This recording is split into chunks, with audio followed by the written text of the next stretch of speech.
Bismillahirrahmanirrahim. Alhamdulillahirrabbilalamin. Wassalatu wassalamu ala asrafil anbiya'i wal mursalin wa ala alihi thayyibin tahirin. Alhamdulillah pada kesempatan malam hari ini kita bertemu kembali untuk menghidupkan malam-malam bulan Ramadan. Pada kesempatan malam hari ini kita akan mendiskusikan, melanjutkan diskusi pada malam-malam sebelumnya. Malam-malam bulan Ramadan harus kita hidupkan terus-menerus untuk kita bisa menggapai maghfirah dari Allah Subhanahu wa taala. Ramadan disiapkan oleh Allah agar kita mampu menggapai tujuan penciptaan manusia. Allah menciptakan manusia untuk bertakwa kepadanya. Ramadan disiapkan oleh Allah agar kita la'allakum tattaqun, menjadi orang-orang yang bertakwa, menjadi orang-orang yang sesuai dengan tujuan penciptaan manusia. Di dalam bulan Ramadan Allah memberikan semua maghfirahnya, memberikan semua kebaikan-kebaikannya, memberikan taufik, ampunan, dan lain sebagainya. Diharapkan dengan kita mampu melaksanakan, mampu mencapai sukses di bulan Ramadan, kita akan menggapai maghfirah dari Allah Subhanahu wa taala. Kita akan menggapai apa yang diharapkan oleh Allah dalam menciptakan manusia, yaitu untuk kebahagiaan manusia dan untuk mencapai tujuan menggapai surga yang disiapkan oleh Allah untuk manusia. Malam-malam bulan Ramadan kita perlu hidupkan, kita perlu isi dengan hal-hal yang baik, telaah agama, mengaji, mempelajari ilmu-ilmu dan lain sebagainya. Diharapkan dengan melakukan itu kita bisa menambah nilai-nilai kita apabila selama 11 bulan kemarin nilai-nilai kita kurang. Nilai-nilai kita tidak sempurna. Dan Allah Subhanahu wa taala menjanjikan kepada kita apabila kita sukses di bulan Ramadan, maka kita akan mendapatkan penjagaan selama 1 tahun. Di mana selepas bulan Ramadan sampai Ramadan selanjutnya kita akan dijaga oleh Allah. Apabila kita sukses, apabila kita mampu mencapai, menggapai apa yang dihidangkan oleh Allah di bulan Ramadan. Bulan Ramadan Allah memberikan berlipat-lipat pahala, berlipat-lipat ampunan yang bisa kita dapatkan melebihi daripada bulan-bulan selanjutnya, bulan-bulan sebelumnya. Itulah maka kita perlu menghidupkan malam-malam bulan Ramadan. Pada kesempatan malam hari ini saya akan sharing, berdiskusi, melanjutkan materi sebelumnya, yaitu tentang dialog dengan diri sendiri. Sebelum saya melanjutkan diskusi kita, sharing kita untuk menghidupkan malam-malam bulan Ramadan, saya akan mengutip salah satu ucapan hikmah yang konon katanya itu adalah ucapan dari Amirul Mukminin Ali bin Abi Thalib. Teksnya adalah tentang kesulitan dan takut.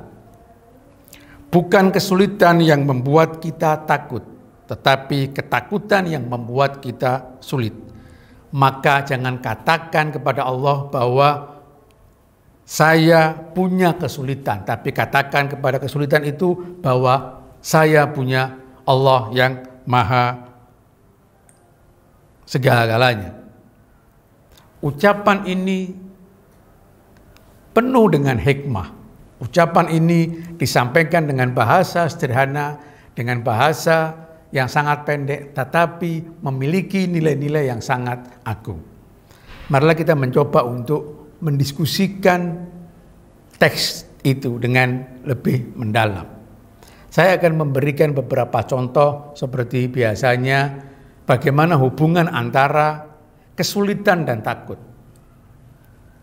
Misalnya, apabila seorang anak, siswa, atau mungkin mahasiswa, dalam saat-saat tertentu mereka mendapatkan evaluasi, ujian, evaluasi itu memiliki tingkat kesulitan tertentu. Tetapi apabila seorang itu takut, maka kesulitan itu akan berlipat-lipat. Seperti yang dikatakan tadi bahwa bukan kesulitan yang membuat kita takut, tetapi takut yang membuat kesulitan itu akan berada dan bertingkat-tingkat. Evaluasi dan kesulitan memang ada hubungannya. Evaluasi, ujian punya tingkat kesulitan tertentu. Tetapi apabila kita ketakutan, takut, cemas di dalam menghadapi kesulitan itu, maka kesulitan itu makin bertambah. Contoh mungkin yang lainnya, misalnya apabila kita ingin menemui seseorang yang kita mungkin punya hajat terhadap orang itu, kita ingin menyampaikan sesuatu kepada orang tersebut. Apabila kita takut, apabila kita cemas, apabila kita mengalami ketakutan menemui orang itu, maka mungkin kita akan sulit menyampaikan apa yang kita ingin sampaikan. Mungkin kita akan sulit berbicara dengan baik apa yang semestinya kita bicarakan. Sekali lagi, bukan kesulitan yang membuat kita takut, tetapi ketakutan itulah yang menjadikan kita lebih sulit. Banyak contoh-contoh yang lain. Kita punya acara, kita punya kegiatan dan lain sebagainya. Setiap hal punya kesulitan tertentu, tetapi kesulitan itu akan betul-betul sulit dan bertambah apabila ada ketakutan di sana. Mengapa ketakutan itu terjadi? Ketakutan, kecemasan itu adalah fitrah manusia. Semua manusia punya ketakutan, punya kecemasan tertentu. Mengapa? Karena masa depan, ke depan itu tidak pasti, tidak jelas. Karena kita ketidakjelasan, karena ketidakpastian di masa depan, maka kita akan cemas, maka kita akan punya ketakutan tertentu.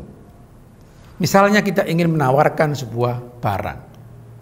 Ingin menawarkan sebuah barang, karena barang itu sangat penting buat kita, maka kita akan punya kecemasan tertentu. Apakah barang itu akan diterima atau tidak? Apabila diterima maka kita akan senang. Apabila tidak maka mungkin kita akan sedikit mengalami kesedihan. Karena ke depan tidak jelas, maka ada kecemasan tertentu, ada ketakutan tertentu, dan itu normal. Dan itu semua manusia memiliki itu. Tetapi apabila ketakutan yang ada, apabila kecemasan yang ada sedemikian rupa, maka kesulitan itu, maka problem itu akan lebih bertambah. Mengapa ketakutan menyebabkan kesulitan? Seperti yang sudah saya sampaikan di diskusi sebelumnya, bahwa apabila ketakutan itu masuk ke dalam diri kita, kecemasan itu masuk ke dalam diri kita, bukan dalam artian ketakutan dan kecemasan yang normal, karena semuanya punya ketakutan dan kecemasan yang biasa, maka sekali lagi otak berpikir kita akan menciut. Karena kita ketakutan, karena kita kecemasan, maka otak reptil, sistem limbik atau otak limbik, otak emosional akan mengembang, sementara otak berpikir kita akan menciut. Karena otak berpikir kita yang menciut, di mana untuk menyelesaikan kesulitan itu kita memerlukan rasionalitas, berpikir yang baik, sementara otak berpikir kita menciut, sementara otak emosional dan otak reptil yang berkembang, maka kesulitan itu akan sulit kita selesaikan. Problem itu akan sulit kita selesaikan. Karena untuk menyelesaikan kesulitan itu membutuhkan pemikiran yang baik, butuh otak rasional yang baik. Sementara otak rasional menciut.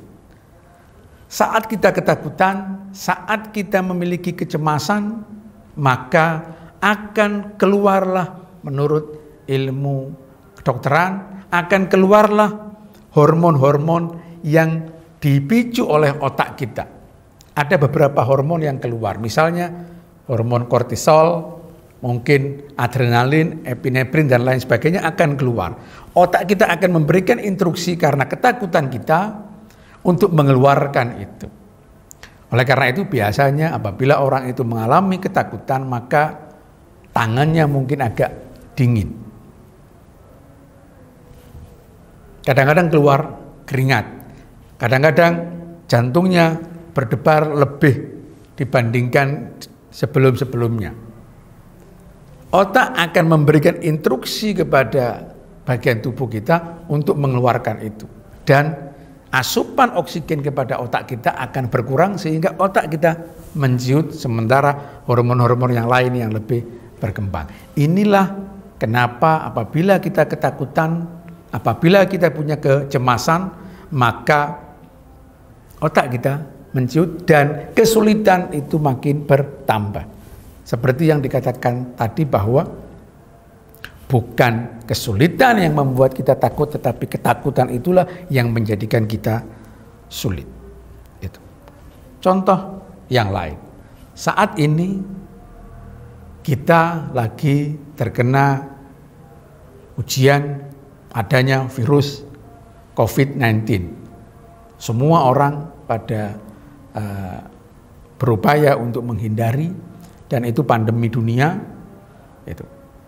Penyakit ini, virus ini sebetulnya menurut para ahli penyebarannya yang sedemikian rupa cepatnya, tetapi tingkat berbahayanya tidak seperti virus-virus sebelumnya.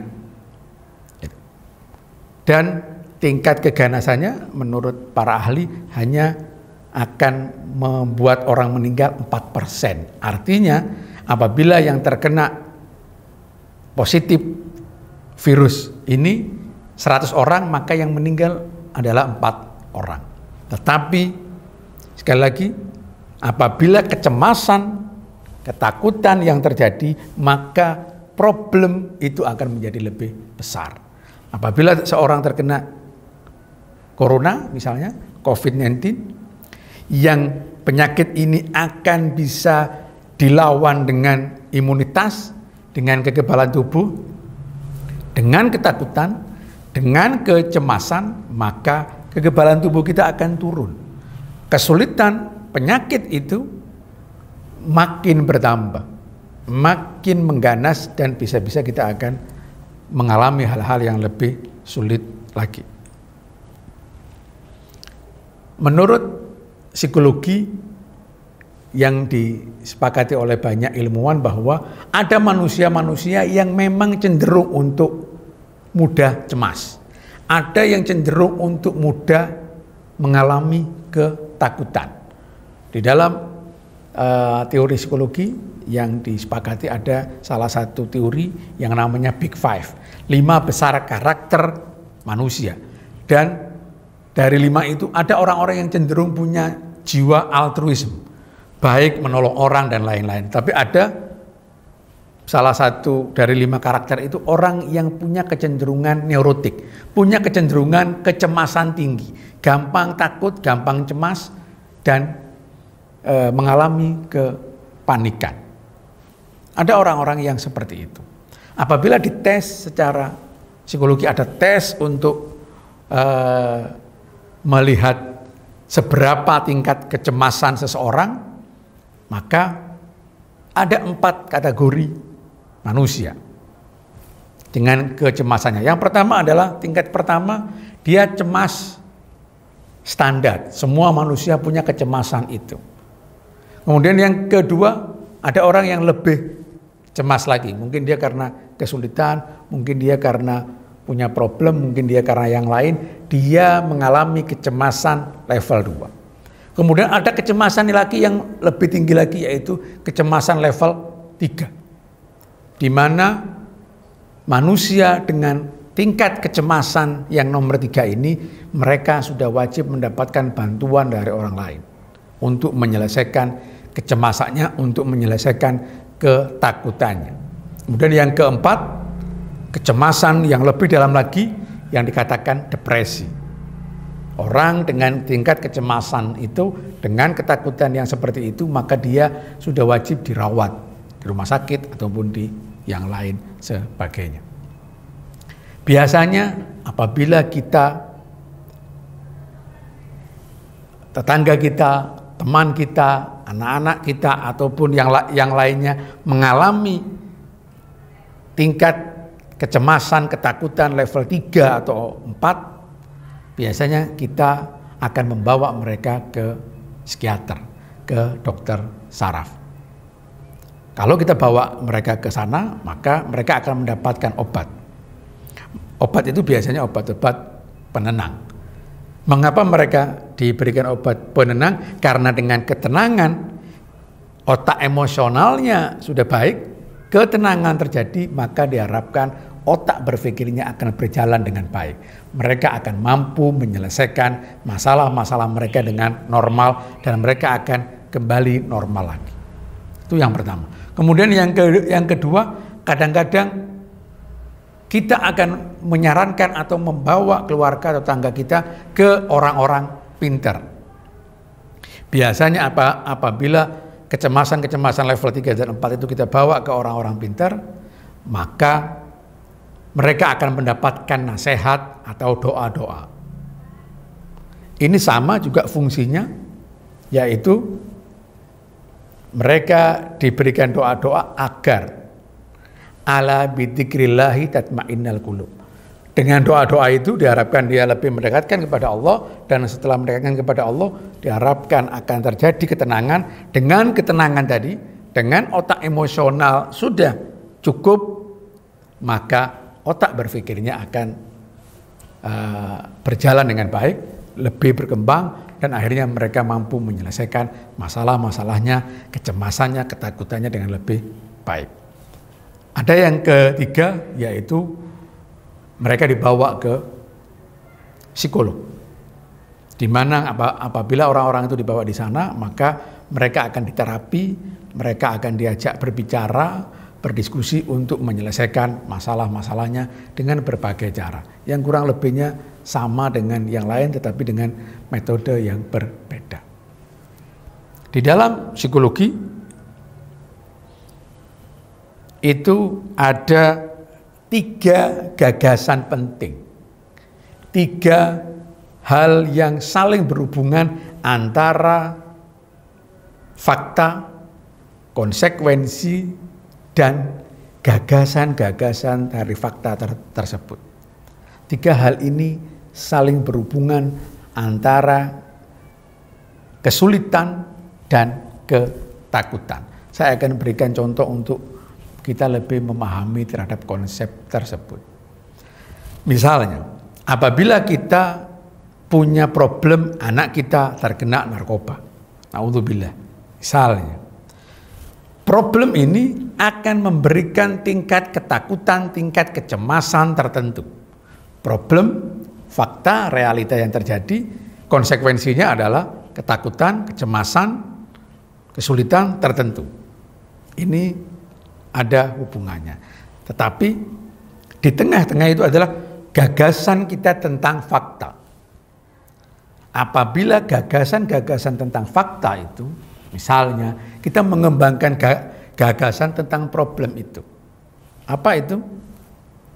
Misalnya karena anak kita terkena narkoba, lalu kita mengembangkan gagasan terhadap problem itu. Saya bukan orang tua yang baik. Saya gagal mendidik anak saya. Saya ini seorang yang terpandang. Saya ini adalah seorang ulama. Saya ini, saya ini. Gagasan-gagasan itu, dan biasanya dibarengi dengan setan masuk ke sana. Gagasan-gagasan itu yang menyebabkan problem anak kita terkena narkoba, Dan kesulitan itu makin bertambah-tambah. Sehingga jangan heran ada orang-orang yang anaknya terkena narkoba, dia sedih yang berkelanjutan, kecemasan yang berkelanjutan, ketakutan terhadap problem itu yang berkelanjutan, akhirnya dia menjadi sakit sampai meninggal. Akhirnya dia menjadi sakit sampai mungkin hal-hal yang lain. Kesulitan memang ada dan konsekuensi memang ada. Tetapi gagasan-gagasan kita terhadap kejadian-kejadian itu, itulah yang menyebabkan kita lebih sulit lagi, lebih cemas lagi, lebih takut lagi. Contoh yang lain. Misalnya, na'udzubillah, ada keluarga kita yang bercerai. Perceraian tidak kita inginkan. Tetapi kadang-kadang itu fakta itu terjadi. Antara perceraian dan kesedihan dan kecemasan dan problem ada hubungannya. Tapi gagasan-gagasan di tengah itu, itulah yang menyebabkan problem itu makin mendalam dan makin meningkat. Banyak yang lain. Contoh yang lain, misalnya kita punya anak. Anak kita tidak sukses di pendidikan. Anak kita mungkin punya problem tertentu. Anak kita mungkin dan lain sebagainya. Punya problem. Problem itu atau fakta itu, anak kita seperti ini adalah fakta, punya kesulitan tertentu, punya ketakutan tertentu, punya kecemasan tertentu. Kita takut terhadap masa depannya dia, kita takut terhadap bagaimana dia nanti dewasanya dan lain-lain. Tetapi antara fakta dan kecemasan ini ada perimbangan cukup. Gagasan-gagasan kita, pikiran-pikiran kita terhadap fakta dan realita yang terjadi, inilah yang menyebabkan kesulitan itu makin mendalam.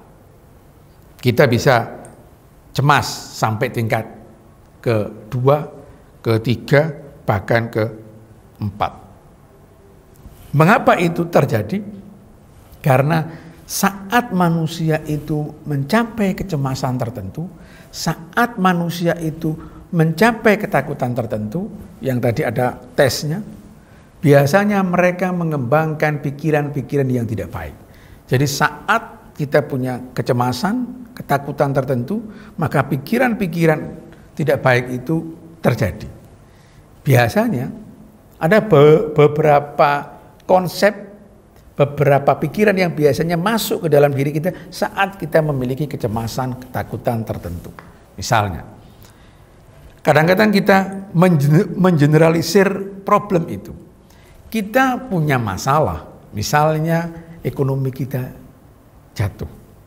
Itu masalah, tetapi kita mengeneralisir seakan-akan kita ini salah semuanya. Saya memang tidak berguna, saya memang tidak bisa, saya memang bukan orang yang baik, saya memang seperti ini, saya memang seperti ini.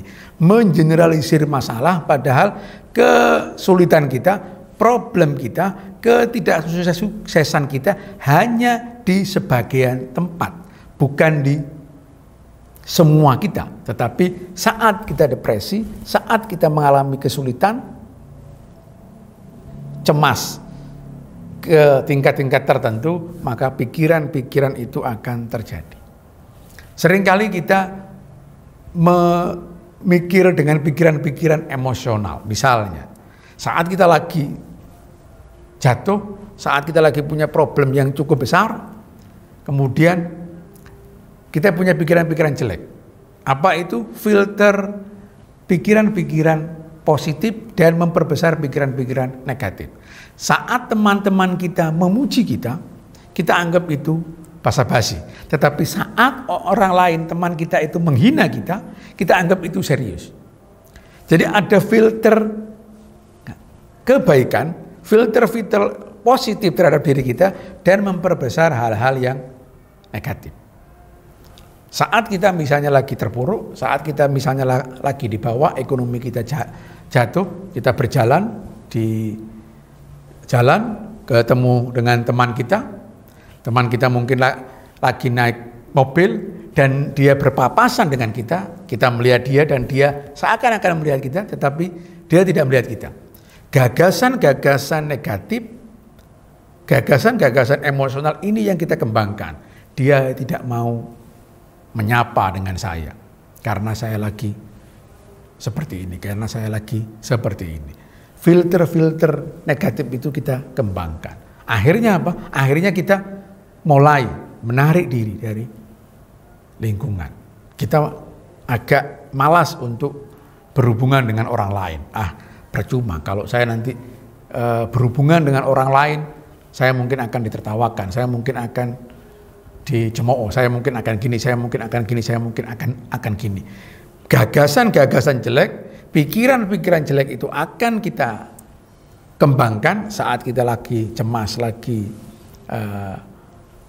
ketakutan yang dalam, dan di dalam ilmu psikologi dikatakan depresi, mungkin tingkat 3 atau tingkat 4, itu yang terjadi. Sehingga sekali lagi otak berpikir makin menyempit, otak emosional yang makin besar, maka problem itu tidak bisa kita selesaikan, justru makin bertambah. Inilah problemnya. Lalu pertanyaannya, bagaimana kita bisa memperbaiki, kita bisa mencoba untuk menyelesaikan masalah-masalah itu.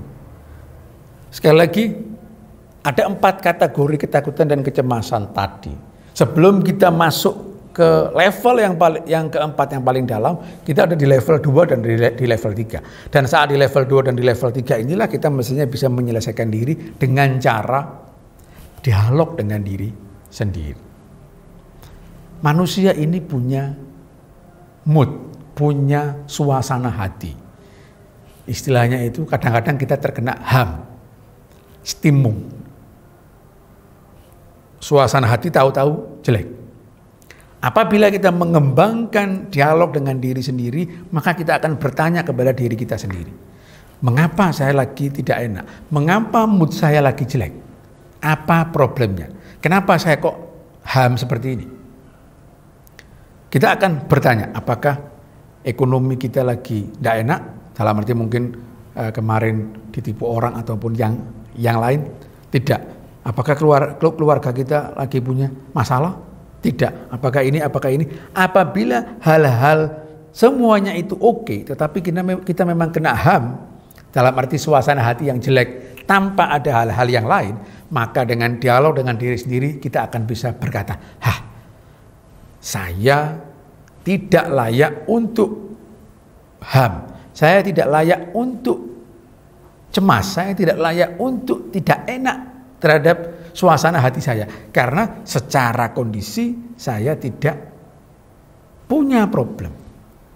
Dialog dengan diri sendiri ini penting dilakukan. Melawan gagasan-gagasan jelek.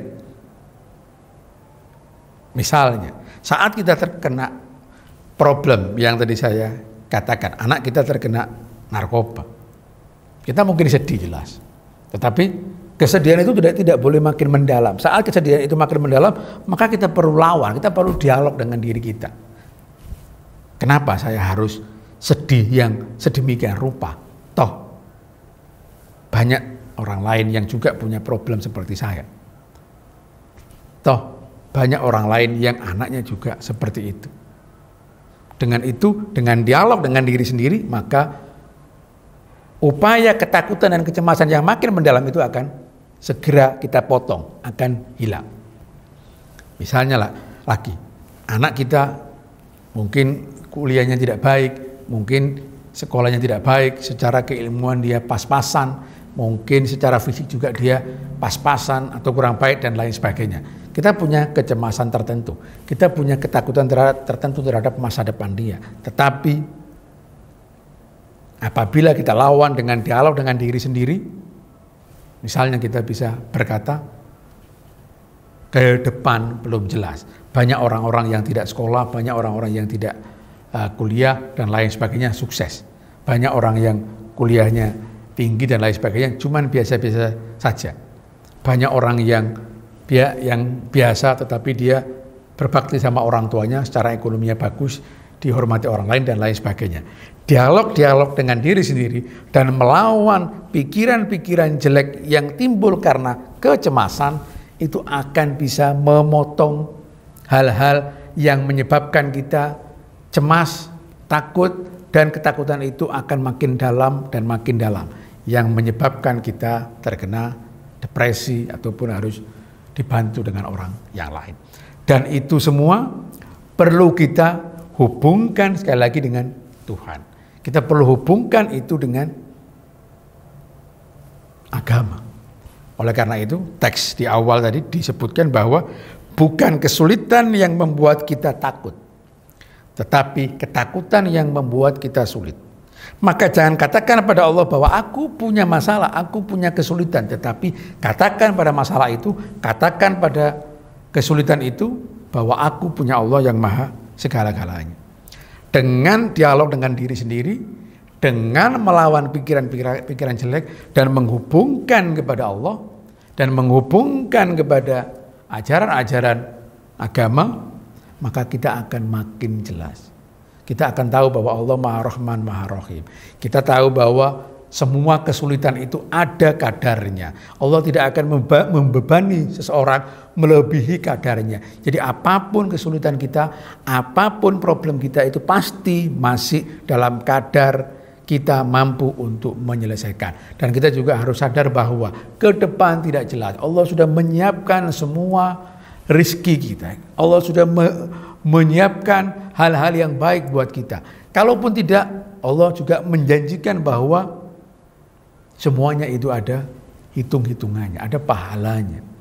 Problem-problem yang kita hadapi itu dalam pengetahuan Allah. Apapun kejadian dalam kekuasaan Allah.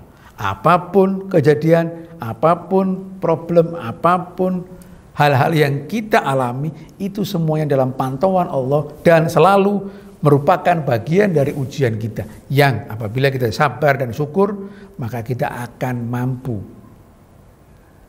memberikan penyelesaian itu dengan baik. Dan Allah memberikan janji bahwa semua problem itu akan ada nilainya nanti di akhirat, berupa pahala yang disiapkan oleh Allah nanti kepada orang-orang yang mampu untuk menerima hal-hal itu. Dengan dialog-dialog dengan pikiran-pikiran yang tidak baik, yang keluar dikarenakan ketakutan, kecemasan, ditambahi dengan setan yang masuk ke sana untuk menambah ketakutan dan kecemasan itu sehingga kita makin dalam dan makin dalam. Tetapi kalau itu kita lawan, dan perlawanan itu dialog dengan diri sendiri, plus kita hubungkan dengan Tuhan, kita hubungkan dengan agama, kita hubungkan dengan keyakinan kita bahwa apapun itu dalam genggaman Allah, apapun itu dalam penglihatan Allah, apapun itu ada nilainya, kita tidak akan dibebani melebihi dari beban yang mampu kita pegang dan lain sebagainya. Maka problem itu, maka masalah itu, maka kesulitan itu tidak makin mendalam. Sekali lagi, bukan karena kesulitan yang membuat kita takut, tetapi ketakutan, problem, kecemasan, itulah yang membuat kita makin sulit. Dan itu semua akan menghilang, paling tidak akan kita terima secara wajar apabila kita melawan kecemasan itu, konsekuensi ide hal-hal yang jelek itu, dan kita hubungkan dengan Tuhan. Itu saja mungkin diskusi pada kesempatan malam hari ini. Kurang lebihnya mohon maaf. Terima kasih. Wassalamualaikum warahmatullahi wabarakatuh.